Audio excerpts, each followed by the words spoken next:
British east India company, French, Portuguese এবং Dutch east India company প্রমুখরা ভারতবর্ষে ব্যবসা করতে এসেছিলেন। তারা বাংলাতেও আস্তানা গেড়েছিল তাদেরকে নিয়ন্ত্রণ করতে এবং ভাগীরথী নদীর তীরে ব্যবসা বাণিজ্য করতে।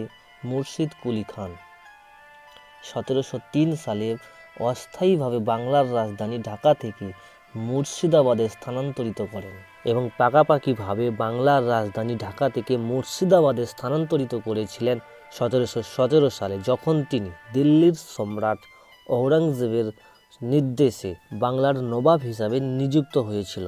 তাই মুর্শিদাবাদের ইতিহাস মুর্শিদ কুলি খানের বিরাজমান স্থাপত্য থেকেই শুরু।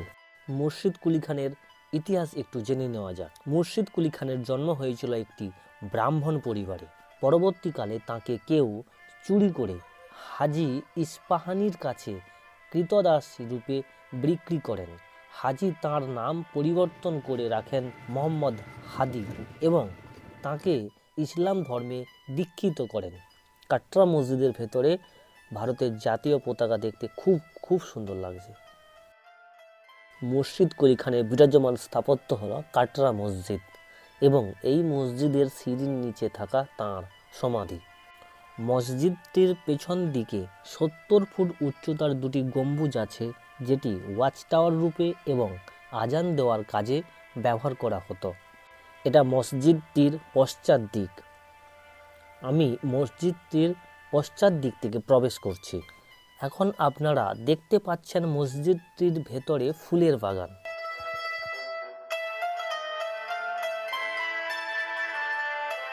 দেওয়ালে যে টি আকৃতির কোঠর দেখতে পাচ্ছেন, ওখানে মশাল রাখার ব্যবস্থা ছিল, যার আলো উল্টো দিকের দেওয়ালে থাকা বেলজিয়াম গ্লাসে প্রতিফলিত হয়ে রাত্রে মসজিদটি পুরো আলোকিত হয়ে যেত, যে বেলজিয়াম গ্লাসগুলি ব্রিটিশরা খুলে নিয়ে চলে গেছে।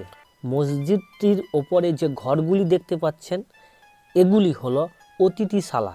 এই রকম ঘর লম্বা সারিবদ্ধভাবে অবস্থিত এবং নিচে আপনারা যে ঘর দেখতে পাচ্ছেন, এগুলি ছাত্রাবাস, যেখানে বসে ছাত্ররা আরবি ভাষায় কোরআন পাঠ করা শিখতেন।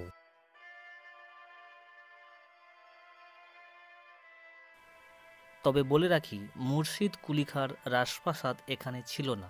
মুর্শিদ কুলি খাঁর রাজপ্রাসাদের নাম চেহেল সেতুন, যেটি এখন ধ্বংসস্তূপে পরিণত হয়েছে। মসজিদটির এই লুকটি দেখুন, খুব সুন্দর লাগছে এবং দেখতে পাচ্ছেন দেওয়ালের চারপাশে বেলজিয়াম গ্লাস বসানোর ব্যবস্থা ছিল। এখানে আপনারা টেরাকোটার পোড়া ইট দেখতে পাচ্ছেন, যেগুলি বাঁকুড়ার বিষ্ণুপুরে দেখতে পাওয়া যায়। এবং এখানে দেখুন, এখানে কৃষ্ণের বাঁশিও দেখতে পাচ্ছেন আপনারা।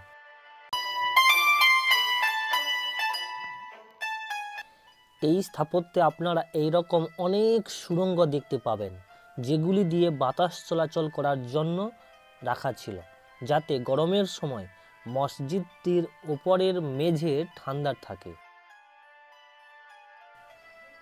এখানে আপনারা একটি বীণা দেখতে পাচ্ছেন, বোঝা যাচ্ছে?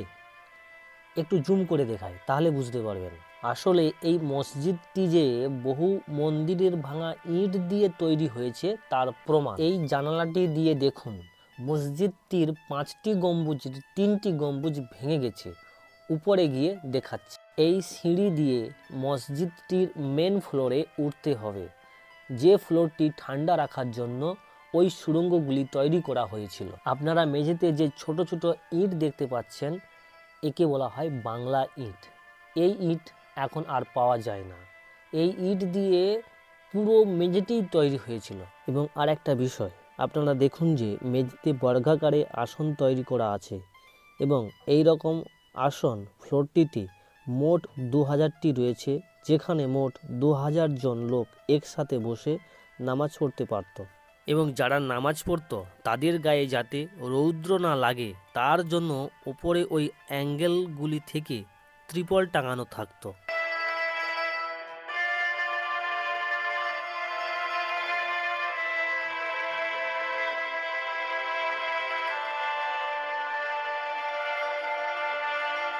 মসজিদের প্রধান অংশে প্রবেশের জন্য 5টি দরজা আছে এবং প্রতিটি দরজায় কালো পাথরের কড়ি লাগানো আছে এবং দেখতে পাচ্ছেন যে 2টি গম্বুজ আছে এবং বাকি 3টি গম্বুজ 1897 সালের ভূমিকম্পে ভেঙে গেছে।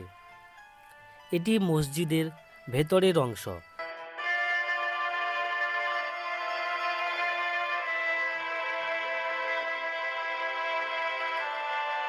দেখতে পাচ্ছেন মসজিদটির কোনো লোহা রড দ্বারা নির্মিত নয়। যদি লোহার রড দ্বারা নির্মিত হতো তাহলে মসজিদটির ওই ভাঙা অংশে লোহার রড দেখা যেত।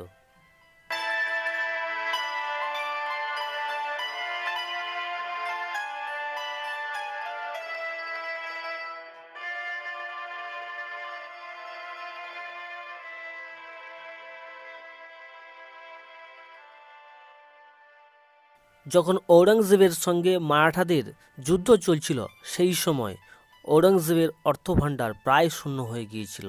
তখন মুর্শিদ কুলি খান 1702 সালে বাংলা থেকে খাজনা স্বরূপ 1 কোটি টাকা পাঠিয়েছিল। 1703 সালে ঔরঙ্গজেব খুশি হয়ে মোহাম্মদ হাদিকে বাংলার দেওয়ান পদে নিযুক্ত করেছিলেন এবং ঔরঙ্গজেব মোহাম্মদ হাদির নাম পরিবর্তন করে রাখেন মুর্শিদ কুলি খান। তার নাম অনুসারে মুর্শিদাবাদের নাম মাকসুদাবাদ থেকে মুর্শিদাবাদ রাখা হয় 1704 সালে। এই দিকটি হলো মসজিদের পশ্চিম দিক, যেটি মক্কা মদিনার দিক নির্দেশ করে এবং আরবি ভাষায় যেটি লেখা আছে সেটি হলো লা ইলাহি ইল্লাল্লাহ মুহাম্মদ রসুলাল্লাহ, অর্থাৎ আল্লাহ একক এবং অদ্বিতীয় এবং তিনি সর্বেসর্বা। আমরা যেরকম বলি ঈশ্বর একক এবং অদ্বিতীয়, তিনি সর্বেসর্বা, ঠিক তেমনই এখানে এটি লেখা আছে।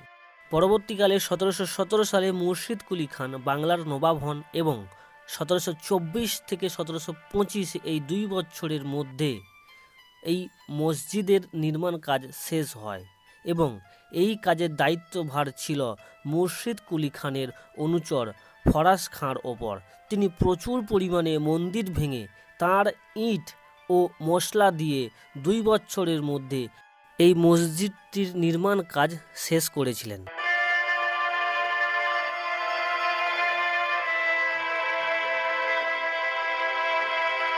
ওই দিকটি মসজিদের পূর্ব দিক এবং সামনের দিক। এখানে আগে একটি তারের জালি দেওয়া ছিল, পরবর্তীকালে ঢালাই করে দেওয়া হয়েছে। ঠিক এর নিচে মুর্শিদ কুলি খানের সমাধি আছে। মুর্শিদ কুলি খান জন্মসূত্রে হিন্দু এবং পরে ইসলাম ধর্ম গ্রহণ করেন এবং প্রচুর পরিমাণে মন্দির ভেঙে মসজিদ নির্মাণ করেন এবং হয়তো জীবনে কিছু পাপ কাজ করেছিলেন আর সেই পাপের প্রায়শ্চিত্তের জন্য এই মসজিদের সিঁড়ির নিচে সমাধির কথা বলে গিয়েছেন, যাতে মানুষের পায়ের ধুলো তার সমাধির ওপর পড়লে তার আত্মার শান্তি লাভ করে। আপনারা এখানে একটি আয়তকার কাঠের অংশ দেখতে পাচ্ছেন এবং একটি বর্গাকার কাঠের অংশ দেখতে পাচ্ছেন। আয়তকার কাঠের অংশটিকে বলা হয় কড়ি এবং বর্গাকার কাঠের অংশটিকে বলা হয় বর্গা। যেহেতু ভেতরটি ফাঁপা এবং উপরে গম্বুজ নেই এবং ওপরে সিঁড়ি রয়েছে, তাই এটি কাঠের সাপোর্টে নির্মিত হয়েছে। আপনারা এখন মুর্শিদ কুলি খানের সমাধি দেখতে পাচ্ছেন। মুর্শিদ কুলি খান 1727 খ্রিস্টাব্দের 30শে জুন মারা গিয়েছিলেন।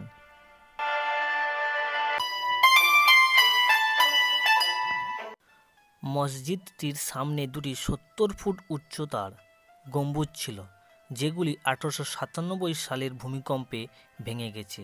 তার একটি আমি দেখাচ্ছি, যেটি মসজিদটির উত্তর পূর্ব কোণে অবস্থিত।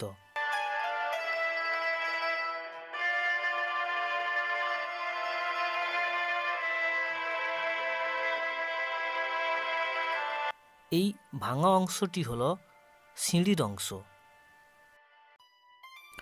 মসজিদটির দক্ষিণ দিকে একটি শিব মন্দির আপনারা দেখতে পাচ্ছেন। এখানে এখনও পর্যন্ত হিন্দুরা শিবের পূজা করে, তাই এই শিব মন্দিরটিকে মসজিদটির বাইরে রাখা হয়েছে।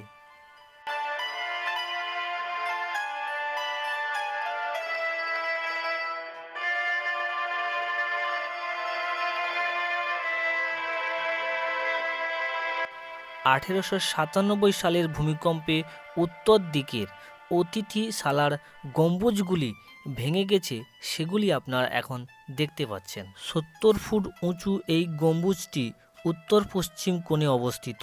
আপনারা লক্ষ্য করুন, এখানে একটি সিঁড়ি আছে, যেটি আমি শুরুতে দেখাবো বলেছিলাম।